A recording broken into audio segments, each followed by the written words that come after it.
దేవుని నామము మహిమపరచబడాలి. అల్టిమేట్గా జరగాల్సిందే అది. ఫరో రథముల వలన నేను మహిమ తెచ్చుకుంటాను, ఆ శత్రువు వలన, ఆ సమస్య వలన నాకు మహిమ వస్తుంది.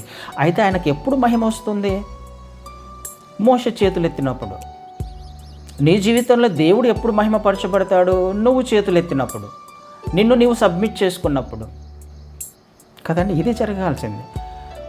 కానీ చాలామంది మనం చూస్తాం, కీర్తనల గ్రంథంలో మనం చూస్తాం కదా, ఒక చోట కొంతమంది దేనిని బట్టి అతిశయపడుతుంటారంటే, కీర్తనల గ్రంథం 20వ అధ్యాయంలో 20వ కీర్తన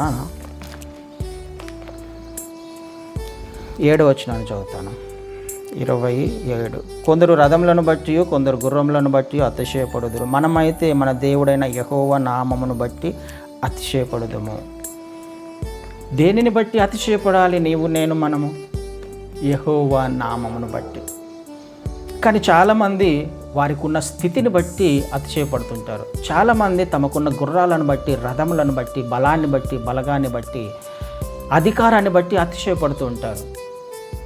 వారి వలన, అలా అతిశయపడుతున్న వారి వలన దేవుని నామము ఆయన బిడ్డలకు మహిమ తెచ్చే విధంగా ప్రవర్తించాలి అని ఆయన కోరుకుంటున్నాడు కదండి. ఈ ఫరో వలన, ఫరో రథములను బట్టి, గుర్రాలను బట్టి, లేకపోతే ఫరోకున్న బలాన్ని బట్టి, బలగాన్ని బట్టి దేవుని నామము మహిమపరచబడాలి అని ఆయన కోరుకుంటున్నాడు.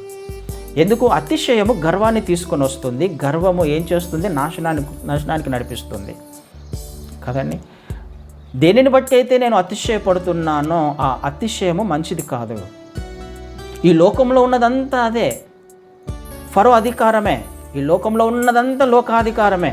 ఈ లోకాధికారము నుంచి దేవుని నామము మహిమపరచబడాలి అని అంటే, లోకంలో ఉన్న పరిస్థితుల మీద నీకు జీవితం ఇవ్వాలి, నీ ద్వారా దేవుని నామం మహిమపరచబడాలి అని అంటే, మనం చేయాల్సిన పని ఒకటి ఉంది కదండి. ఎలా మహిమపరచబడతాడు ఆయన?